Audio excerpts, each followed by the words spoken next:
भारतीय संस्कृति में यज्ञ, योग एवं आयुर्वेद जैसी अमूल्य विद्याएं हैं, जिसका मूल है वेद। इतिहास की ओर दृष्टि डालें तो भगवान राम, भगवान कृष्ण से लेकर राजा महाराजाओं, ग्रामवासियों व अरण्यवासी ऋषियों की कुटियों तक नित्य व नैमित्तिक यज्ञों का प्रचलन देखने को मिलता है।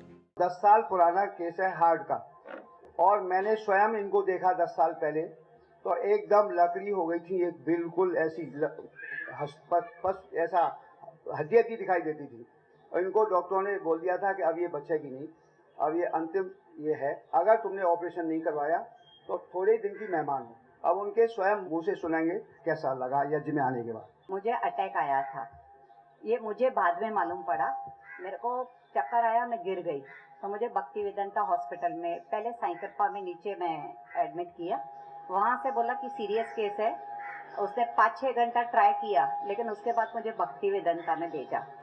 तो 3 दिन के बाद मुझे होश आया। डॉक्टर लोगों ने टोटल घर वालों को जवाब दे दिया, बोला भी ऊपर वाले के हाथ में। लेकिन भगवान की कुदरत है कि मैं आज भी जिंदा हूँ डॉक्टर साहब की वजह से। मैंने बोला कि मुझे ऑपरेशन कराना नहीं है। वो टाइम पे हमारी हस्ती भी नहीं थी इतनी, लेकिन फिर सब लोगों ने बोला कि कैसे चलेगी। मैंने बोला अभी भगवान के ऊपर मैं छोड़ देगी। 1 हफ्ते के बाद हमारे नेबर है ना, उसने बोला एक काम करो ना, तो इधर हवन में जाया करो। फिर मैंने ना थोड़ा थोड़ा हंसते, पहले रिक्शा में आती थी, ऐसा कर करके बैठना सीख गई। फिर वहीं पे मैंने ये किया, करीबन 1 महीना गया, 2 महीना गया, मेरे में रिकवर आने लगा। करीबन मेरे को 2 साल के बाद वापस में मेरे को बोला कि आप एक बार चेकअप तो कराओ ना, देवेंद्र सिंह ने बोला। मैंने बोला ठीक है, मैं करा देती हूँ। लेकिन मुझे भगवान की दया से कुछ भी नहीं निकला। और वो डॉक्टर हैरान हो गए कि क्या बात है, आप जो 15 दिन जीने वाली औरत आज इतने सालों से आज मैं आप सबके सामने हूँ। एक लड़का है, मैं इसका भी इंटरव्यू करवा दूँ, ये साक्षात है। ये जब चलता था, तिवारी बहन जी ने भी इन्होंने देखा, वो ऐसे चलता था ये। तो ये जो है गिर जाता था बेचारे को, सीधा साधा, और बोलता भी, स्पीच साफ नहीं आती थी बिल्कुल। तो इसको मैंने एक दिन बोला तू यहाँ पे आया कर बेटा, यहाँ हवन में बैठा कर। उस दिन से ये हवन में आने लगा। हवन आवाज ऐसे ऐसे बोलता था धीरे। तो मैंने कहा तू इसमें बैठा कर, रोजाना आने लगा कंटिन्यूस। उसका परिणाम क्या हुआ, स्पीच भी थोड़ी आने लगी। और आज मंत्र सुनाएंगे आपको, चलो खड़े हो जाओ, तुम्हारे सामने ये बोल के सुनाएगा। ओम भूर्भुवः स्वः तत्सवितुर्वरेण्यं भर्गो देवस्य धीमहि धियो यो न प्रचोदयात्। सुगंधी सुरभि बनाते हैं, सोमनस्यकारी होते हैं, ऐसे गुड हार्मोन्स बनाते हैं। उससे सेकंड ही कुछ ही हिस्सों में हमारे पूरे शरीर के अंदर सात्विकता का संचार होने लगता है, शांति का संचार होने लगता है। मानसिक रूप से हम इतनी शांति महसूस करते हैं, अनुभूति करते हैं कि हम कल्पना ही नहीं कर सकते। और मानसिक शांति इस जगत की सबसे बड़ी उपलब्धि है। आज लोगों के पास धन, ऐश्वर्य से लेकर के उत्तम परिजन से लेकर के संबंधी जनों से लेकर के सब कुछ होते हुए भी मानसिक शांति नहीं। और जब तक मानसिक शांति नहीं है तब उनको कहीं शांति प्राप्त, तो क्या वो करेगा। और इस मानसिक शांति को प्राप्त करने का इस धरती पर का सबसे बड़ा सटीक रूप से कार्य करने वाला अमोघ साधन कोई है तो वह यज्ञ, हवन, अग्निहोत्र है। और इसके माध्यम से जो सुरभि, जो सुगंधि को हम प्राप्त करते हैं, उससे अनेक प्रकार के रोगों से तो शांति मिलती ही मिलती है, लेकिन सबसे बड़ी उपयोगिता है कि मानसिक शांति को हम प्राप्त करते हैं। और प्रसन्नात्मेन्द्रिय मन स्वस्थ इत्यभिधि, ये जो कहा आयुर्वेद में कि प्रसन्न हो आत्मा, इंद्रिया और मन जिसका, वह प्रसन्नता हमें प्राप्त होती इस यज्ञ, धूम्र यज्ञ, सुरभि यज्ञ, सुगंधि के माध्यम से। और उसके माध्यम से हमारी चिकित्सा होती है, क्योंकि हार्मोन्स यदि गुड़ बनने लगे तो सेकंडों में आप खड़े हो सकते हैं, बैठे हो सकते हैं। और हार्मोन्स ठीक नहीं हुआ तो आप उपचार लेते हुए भी, चिकित्सा करते हुए भी आप लंबे समय तक भी कुछ नहीं कर सकते। और कई सारे एग्जाम्पल, ऐसे उदाहरण हमारे सामने आते हैं, देखने को मिलते हैं। एक बार की एक घटना, एक हॉस्पिटल के अंदर बहुत सारे मरीज, उसमें बहुत सारे ऐसे मरीज थे जो खड़े नहीं हो पाते हैं, बैठ नहीं पाते हैं, चल नहीं पाते हैं, और भी अलग अलग स्थिति में। और ग्राउंड फ्लोर पे वो हॉस्पिटल था, और उस हॉस्पिटल के अंदर ऐसी अवस्था में रोगी होते हुए जो खड़े नहीं हो पाते थे, एक बार ऐसी घटना घटी कि भूकंप आया, धरतीकंप आया। और उस समय आप सब लोग जिन्होंने अनुभव किया होगा, एक हलचल मच जाती है, एक भागदौड़ मच जाती है, चलो भागो। और उसी के बीच में वह जो रोगी थे, वह भी अपनी जान को बचाने के लिए, और उस समय कि मेरे को ये रोग है, मेरा पैर ऐसा है, मेरा वो प्रॉब्लम है, कुछ उसके ऊपर उन्होंने सोचा ही नहीं। बस जान बचाने के लिए जो एक तीव्र गति से जो उन्होंने एक अलग विचार किया, जो लोग महीनों से भी खड़े नहीं हो पा रहे थे और डॉक्टर लोग ने ऐसा कहा था कि इसको भी बहुत लंबा समय लगेगा, वो लोग भी दौड़ करके हॉस्पिटल के बाहर चले गए। क्यों ऐसा हुआ? तीव्र गति से उन्होंने जो विचार किया, गुड हार्मोन्स बना। उस हार्मोन्स का तात्कालिक रूप से तुरंत प्रभाव पड़ता है हमारे शरीर के ऊपर चिकित्सा की सामर्थ्य के रूप में। ऐसे अनेक घटनाएं हैं। एक घटना में हार्मोन्स से संबंधित बताना चाहूंगा, जो रिसर्च बेस्ड है, जिसमें एक व्यक्ति को आंख के ऊपर पट्टी बांध करके, अर्थात उसको एक विदेशी यह रिसर्च है, और उसमें उनके फांसी की सजा देनी थी। और उस फांसी की सजा में उनको जो ऊपर से बांधा जाता है, इस रूप से बांधा गया, और उन्होंने कहा कि फांसी की जगह पे आपको सांप के माध्यम से, कोई जो विशेष जहरीला सांप है, उस सांप के माध्यम से कटवा करके आपको मारा जाएगा, इसको फांसी नहीं दी जाएगी। और उनको ऐसे बांध करके बिठा दिया, और उन्होंने 2 सुई ली, और जैसे सांप काटता है, पहले उनको सांप दिखाया, सब कुछ किया, उसके बाद उनके मुंह के ऊपर सारा बांध दिया, और उनके हाथ पर या पैर पर उन्होंने जैसे सांप काटता है उस समय जिस प्रकार से छूता है, इसी प्रकार का कुछ बना करके उसमें 2 सुई केवल मात्र रखी थी, नॉर्मल सुई, शुद्ध सुई। और उस सुई को उन्होंने पहले बोला कि अब हम कटवाने जा रहे हैं, ऐसे पूरा संदेश देते हुए, बताते हुए, और उन्होंने उसको इस प्रकार से 2 सुई मार दी। आप आश्चर्य करेंगे, उसको सांप ने नहीं कटा, कुछ नहीं किया, खाली उन्होंने अपनी ओर से उस प्रकार का विचार किया, उसी प्रकार के उनको संदेश दिए, और खाली 2 सुई मारने मात्र से जैसे सांप ने काटा हो, उसी प्रकार उनके शरीर के अंदर जहर घुल गया और वो व्यक्ति मर गया। केवल मात्र विचार के माध्यम से जो केमिकल्स, हार्मोन्स बनते हैं, उसका प्रभाव। कहने का अभिप्राय है कि हार्मोन्स का रोल हमारे स्वास्थ्य लाभ में या स्वास्थ्य की हानि में बहुत बड़ा रोल निभाता है। आप लोगों ने सुना होगा, कई बार परिवार में किसी का एक्सीडेंट हो गया, परिजनों का किसी का वियोग हो गया, कोई ऐसी दुर्घटना घट गई। ऐसी दुर्घटना की सूचना जब घर पे व्यक्ति को मिलती है, तो घर में लोगों को वहीं बेहोश हो जाते हैं। कई लोगों को हार्ट अटैक हो जाता है, कई लोग हार्ट अटैक होकर के मर जाते हैं, खुद की जान चली जाती है। केवल किस आधार पे? संदेश में से जैसा विचार उनको मिला, उसको तीव्र गति से उन्होंने ले लिया उसको, और तीव्र गति से लेने से इसी प्रकार के हार्मोन सेकंड के कुछ ही हिस्सों में बहुत बड़ी मात्रा में बने, पूरे शरीर में घुले, और तुरंत उसकी जान चली गई। जैसे वो 1 सेकंड में मर जाता है, हार्ट अटैक आ जाता है सूचना मात्र से, उसको ऐसा विचार करने से, ऐसे ही हम 1 सेकंड के अंदर व्यक्ति को खड़ा कर सकते हैं, मुर्दे व्यक्ति के अंदर जान फूंक सकते हैं। ऐसी ताकत होती है इस एरोमा थेरेपी में, गंध चिकित्सा में। आप सब लोग टीवी चैनलों में या कोई हॉस्पिटलों में आप लोगों ने देखा होगा, एक स्प्रे विशेष से जब कोई बहुत ज्यादा उत्पात मचा रहा है, बहुत ज्यादा चंचलता कर रहा है, उन्माद है, पागलपन है, तो उस व्यक्ति को शांत करने के लिए वो पकड़ में ही नहीं आता, तो डॉक्टर लोग क्या करते हैं, उसको सूंघा देते हैं थोड़ा सा। एक साथ सूंघाने से वो बेहोश हो जाता है। कोई गलत काम करने वाले भी ऐसे लोग होते हैं जो सामान्य व्यक्ति को बेहोश करके उनके साथ उनको लूटना या गलत काम करना आदि भी करते हैं।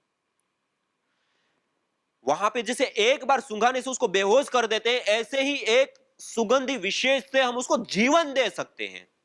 यह है एरोमा थेरेपी, यह है गंध चिकित्सा, यह है हार्मोन्स की चिकित्सा, हार्मोन्स के माध्यम से चिकित्सा। कुछ ऐसे विशेष द्रव्य डालें, उसके जो पार्टिकल्स है, उसके जो एरोमेटिक ऑयल्स है, उसकी जो सुगंधी है, उसकी जो सुरभि है, वो हमारे नासा फुटों के माध्यम से पिट्यूटरी ग्लैंड आदि को ऐसे तेज गति से उसको प्रभावित करते हैं और इस प्रकार के हार्मोन्स को बनाते हैं, और वो हार्मोन्स सेकंड के कुछ ही हिस्सों में हमारे पूरे शरीर में घुल जाते हैं और उस व्यक्ति को तुरंत स्वास्थ्य या स्वास्थ्य हानि दोनों में से एक देने का कार्य।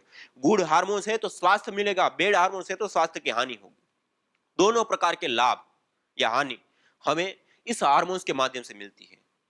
और यह जो औषधीय तेल एरोमेटिक ऑयल्स इसके होते हैं वो बहुत ही ज्यादा उपयोगी, बहुत ही ज्यादा गुड हार्मोन्स को बनाने वाले, स्ट्रेस, तनाव, चिड़चिड़ापन और मानसिक शक्ति को देने वाले, विशेष रूप से मनोचिकित्सा करने वाले होते। और पूरी दुनिया में यह ज्ञात है कि यदि हमारा मनोसंतुलन विशेष है, स्ट्रेस, तनाव, डिप्रेशन से मुक्त हैं, तो हम रोगों से ग्रसित विशेष करके नहीं होंगे। विशेष रूप से आज जितनी बीमारियां होती, सर्वाधिक बीमारियों का कारण डिप्रेशन माना जाता है। और यज्ञ करने से जो सुरभि, जो सुगंधी, जो गुड हार्मोन्स, जो एरोमेटिक ऑयल होते हैं उसको जो सूंघते हैं उससे जो गुड हार्मोन्स बने, उस गुड हार्मोन्स का जो प्रभाव है वह इतना विशेष रूप से पड़ता है, इतना विशेष रूप से हमारे शरीर के अंदर चिकित्सा के प्रभाव होता है कि हम कल्पना भी नहीं कर सकते। और जैसे सेकंडों में जीवन जाते हैं, ऐसे ही सेकंडों में हम जीवन देने का कार्य भी इसी यज्ञ चिकित्सा के माध्यम से, इसी धूम्र चिकित्सा के माध्यम से, इसी जड़ी बूटियों को जला करके उसके एरोमेटिक ऑयल्स या उड़नशील तेल उसको सूंघ करके हम प्राप्त करा सकते। ऐसी ताकत, ऐसी शक्ति इस यज्ञ में, हवन में, अग्निहोत्र में होती है। यह है दूसरी चिकित्सा, यज्ञ के माध्यम से जो एक सुरभि, एक सुगंधी विशेष एरोमेटिक ऑयल्स पैदा होते हैं, उसको सूंघने से गुड हार्मोन्स और हार्मोन्स के माध्यम से हमारी चिकित्सा होती है। ये दूसरा पॉइंट। एक ही क्रिया है, सबसे पहला था आहार के माध्यम से वात पित्त कफ दोषों का संतुलन, और दूसरा है गुड हार्मोन्स सुगंधी के माध्यम से बना करके चिकित्सा प्राप्त करना। तीसरा है रंग या रश्मि चिकित्सा, अर्थात आप सब लोगों को विदित हैं और वेद आदि शास्त्रों से लेकर के, आयुर्वेद आदि शास्त्रों से लेकर के जो हमारे ऐतिहासिक शास्त्र है वहां पर्यंत सब जगह पर रंग और रश्मियों का एक विशेष प्रभाव, एक विशेष उसका रोल बताया गया। जब हम सूर्य का दर्शन करते हैं, आप सब लोग जानते हैं कि सूर्य दर्शन करने से हमारी आंखें ऊर्जान्वित रहती है। आंखें ही नहीं, पूरे शरीर हमारा ऊर्जान्वित होता है। विटामिन डी से लेकर के अनेक प्रकार की और भी ऊर्जाएं हमें प्राप्त होती हैं, शक्ति प्राप्त होती हैं।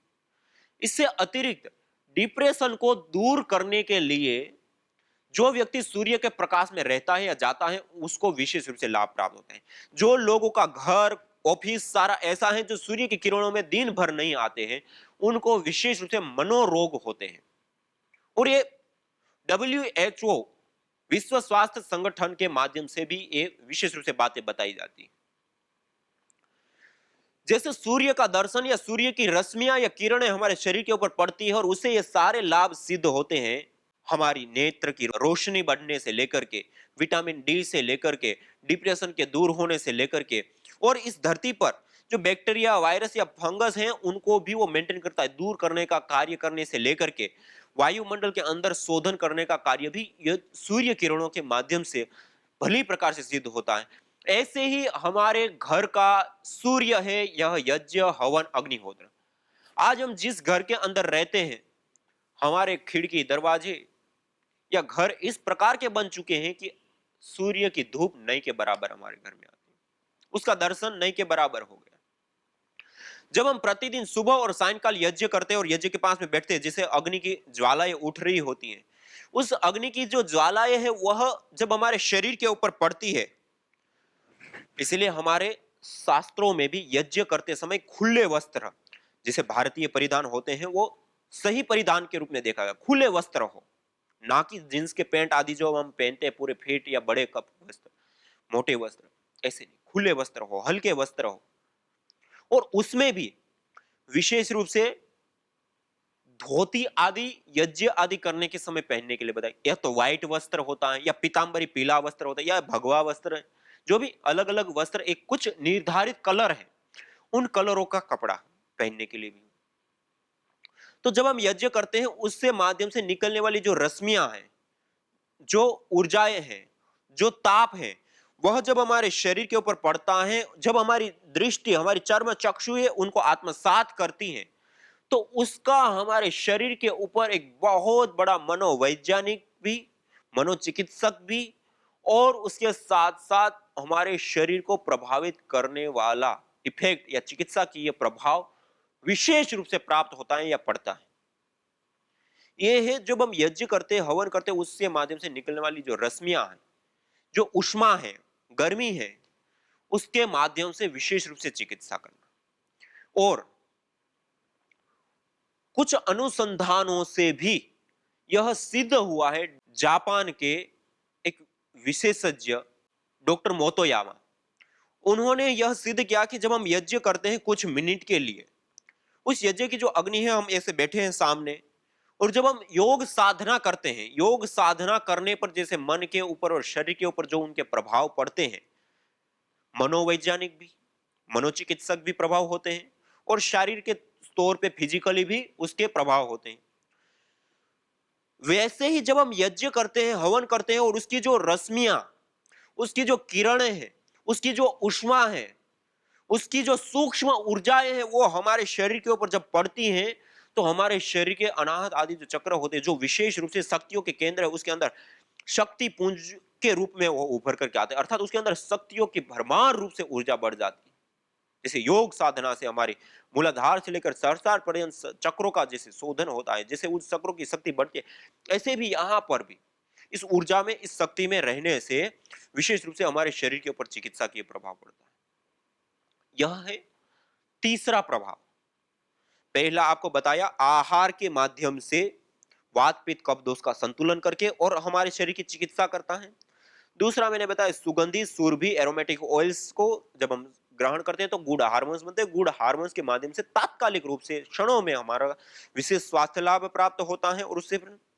और तीसरा मैंने बताया रंग या रश्मि चिकित्सा, एक विशेष प्रकार के कलर या विशेष प्रकार की जो तरंगों का जो प्रभाव होता है सूर्य की रश्मि में भी, जैसे अलग अलग बोतलों के अंदर, कांच की बोतलों के अंदर खाली उसके अंदर पानी भर दे और वह जो कांच की बोतल है वह खाली उसके कलर अलग हो, जैसे 7 कलर विशेष रूप से, मुख्य 3 होते हैं लेकिन 7 कलर जो विशेष रूप से माने गए हैं, 7 किरणें जो मानी गई है, कलर की किरणें, उन 7 रंगों की बोतलों के अंदर पानी रखा जाता है और सूर्य की धूप उसके ऊपर पड़ती है और उस पानी का कुछ मात्रा में ही प्रयोग करने से हार्ट से लेकर के गंभीर गंभीर बीमारियों की जैसे सूर्य चिकित्सा की जाती है और उससे लाभ पाया जाता है। ऐसे ही यहाँ पर हमारे शरीर के अंदर रक्त होता है, खून होता है, वो निरंतर दौड़ रहा है और ये जो किरणें जब उसके ऊपर पड़ती हैं तो वो भी उस खून के ऊपर विशेष रूप से प्रभाव पाड़ती हैं और विशेष रूप से उसका शोधन या जो भी उसके अंदर ऊर्जाओं का, शक्तियों का संचार या जो भी अलग अलग प्रकार के बहुत सारे इफेक्ट पड़ते हैं और उसके माध्यम से विशेष रूप से रंग या रश्मियों के माध्यम से हमारे शरीर के अंदर चिकित्सा की विशेष प्रभाव पड़ता है और विशेष लाभ प्राप्त होता है।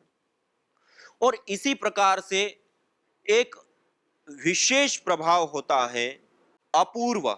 अपूर्व अर्थात जिसको हम भाग्य बोलते हैं, जिसको हम पूर्व कर्माशय बोलते हैं।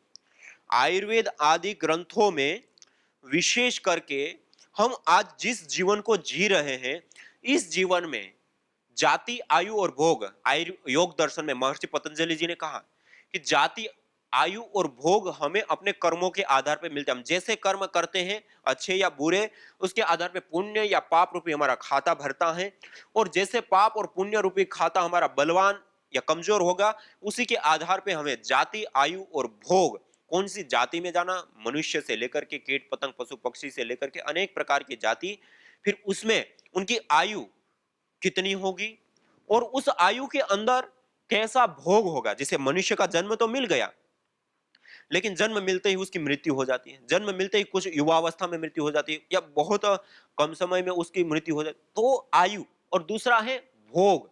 भोग अर्थात वो जन्म तो ले लिया मनुष्य में लेकिन पैदा होते ही इतने गरीब घर में है कि वो भूख से तड़प रहा है बच्चा, और एक ने ऐसे परिवार में जन्म लिया सोने की चम्मच से वो दूध पी रहा है।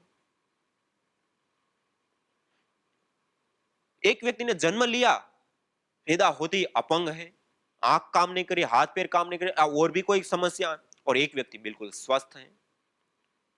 ये सारे के सारे भोग के अंतर आते हैं। जाति, आयु और भोग, ये सारी चीजें हमें मिलती है अपने कर्माशयों के आधार पे। और वह जो पुण्य पुण्य रूप जो कर्माशय, वह प्राप्त होते हैं हमारे पूर्वकृत कर्मों के आधार पे। कई बार आयुर्वेद आदि ग्रंथों में भी बहुत सारी जगहों पर कई सुख विशेष की प्राप्ति ना होने का कारण या कुछ बीमारियों के होने का कारण भी कर्माशय, जैसे कोढ़ है या इस प्रकार के कुछ अलग चर्म रोग या ऐसी कई सारी ऐसी बीमारियां हैं। उन बीमारियों को कुछ अभिचार, कुछ को पूर्व कर्माशय का कारण, या कुछ किसी की बद्दुआ, किसी को हमने बहुत पीड़ा पहुंचाई है, बहुत उसको हानि पहुंचाई है, और उनके अंदर से, उनके दिल से जो बद्दुआ उनको मिली है, उन बद्दुआओं से, उनके जो श्राप मिले हैं, उनके माध्यम से भी बीमारियां पैदा होती है, और वो बीमारियां फिर दवाई दवाई से ठीक नहीं होती है। तो उनकी भी चिकित्सा आयुर्वेद ग्रंथों में देवीय चिकित्सा अर्थात यज्ञ के माध्यम से बताई है। इसी प्रकार से मीमांसा दर्शन आदि में भी जब व्यक्ति को संतान प्राप्ति नहीं होती, एक भोग के अंतर्गत ये आ गया कि वो संतान प्राप्ति का एक विशेष सुख प्राप्त करना चाहते, संतान की प्राप्ति नहीं हो रही है, उसे वो गृहस्थी परेशान रहता है। अब वो उनके कर्माशय दुर्बल होने के कारण कई बार होता है।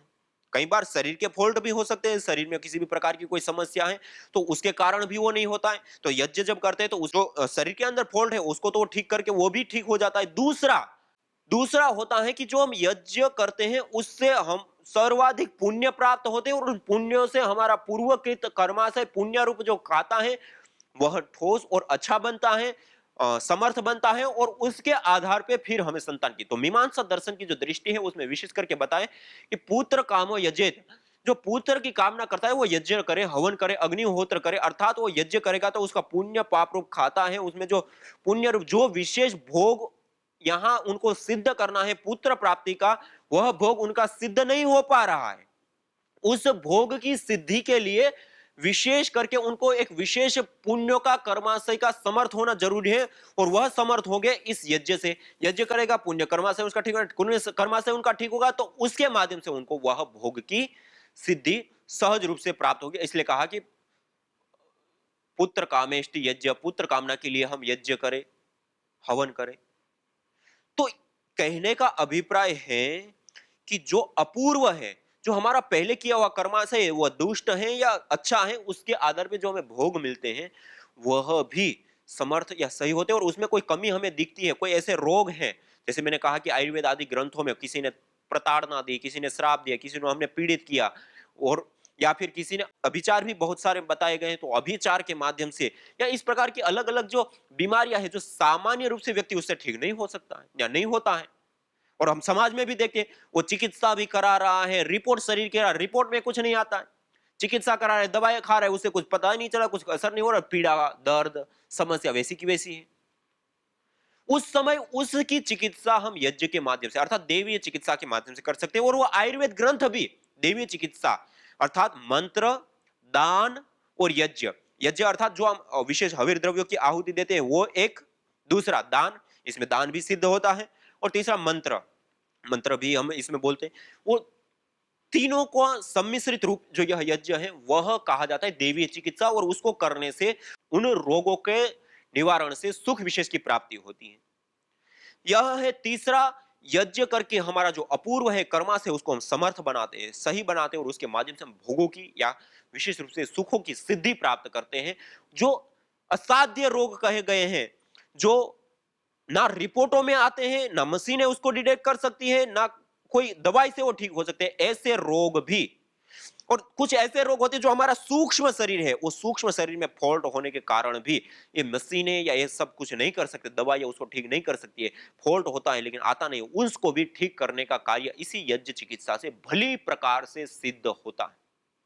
इसलिए यह जो यज्ञ चिकित्सा है वह कई रूपों से, कई तरीकों से हमारी चिकित्सा करती है। मॉडर्न चिकित्सा को हम देखें तो हम खा लो बस, उससे जो पचन हुआ उसी से चिकित्सा, लेकिन ये ऐसा नहीं है, कई रूपों से, जैसे मैंने कहा आहार में वात पित्त कफ दोष का संतुलन करके, यह पहला चिकित्सा का प्रभाव। दूसरा सुगंधित गुड हार्मोन्स बना करके, दूसरा चिकित्सा का प्रभाव, तीसरा रंग या रश्मियों का हमारे ऊपर पड़ना और उससे तीसरा चिकित्सा का प्रभाव, और चौथा अपूर्व हमारा जो जाति आयुर्भोग जिन कर्माशयों के आधार पे मिलते हुआ कर्माशय यदि हमारा दुर्बल है और उसके कारण से हमें सुख विशेष की प्राप्ति नहीं हो रही, या कोई ताप संताप या श्राप या अभिचार या इस प्रकार की कोई भी समस्या के कारण भी रोग हो गया और वो ठीक नहीं हो, तो वो भी यज्ञ अर्थात देवीय चिकित्सा के माध्यम से हम ठीक कर सकते हैं। ये 4 पहलुओं के ऊपर आज आपके सामने रखा, और भी इसके कई पहलू हैं, उसको लेकर के हम कल फिर से आपके बीच में आएंगे, आपके साथ चर्चा करेंगे कि यज्ञ चिकित्सा किस किस रूप में कार्य करती है। उसमें आज आपके सामने 4 रखे। मुझे हार्ट का प्रॉब्लम था, ये सही बात है। मेरे 2 ब्लॉकेज थे, मैं बहुत सारा इसमें हार्ट अटैक भी हुआ था। एक बार हार्ट अटैक की वजह से मैं चेक कराने गया था, 2 ब्लॉकेज थे, और उस समय मैंने बड़े से बड़े हॉस्पिटल में इधर एडमिट भी हुआ, 1 दिन 2 दिन के लिए, और 3 दिन नॉर्मल हॉस्पिटल में हुआ। वहाँ से पूरा चेकअप हुआ, मेरा पूरा चेकअप का सर्टिफिकेट वगैरह सब है। उसके बाद में मैंने डॉक्टर साहब के यहाँ से मेरी वाइफ के कहने पे मैंने शुरुआत की हवन के थ्रू। सिर्फ हवन के थ्रू मैंने सारा मेरा जो हार्ट का प्रॉब्लम्स था वो सॉल्व हो गया है। स्वस्थ और एकदम फिट हूँ अभी। वहाँ से आया तो एकदम ऊपर से नीचे नहीं चल पड़ता था, तो डॉक्टर, मैं बहुत दवा किया, कुछ फायदा नहीं हो रहा था। डॉक्टर साहब ने बोला मेरे को दवा सब फेंक दीजिए, आप मेरे पास आ जाइए। मैं इनसे आया, जुड़ गया, ये एकदम ठीक हो गया, एकदम चलने लगा। और पहले भी मैं घुटने में दर्द था, दवा किया, ठीक नहीं हुआ, तो यज्ञ में आया, तब मेरे को सब ठीक हो गया। जो भी तकलीफ होता है ना, यज्ञ में आता हूँ, बैठता हूँ, एकदम सब ठीक होता है। यज्ञ भारतीय संस्कृति का मूल है। तो आइए हम संकल्प लें, संसार के श्रेष्ठतम कर्म यज्ञ को अपनाएं। पिंड और ब्रह्मांड में संतुलन कायम करने वाले यज्ञ को अपने जीवन का अभिन्न अंग बनाएं एवं प्रकृति मां के प्रति अपने ऋणों को अदा करें। विश्व स्वास्थ्य का एक नारा, यज्ञ से होगा जग उजियारा। भारतीय संस्कृति की अमूल्य विरासत यज्ञ की महिमा को जानने हेतु वैदिक चैनल पर प्रतिदिन प्रातः एवं सायं 11:30 बजे यज्ञ महिमा कार्यक्रम से जुड़ें। विशेष जानकारी हेतु संपर्क करें। मोबाइल 9068565306।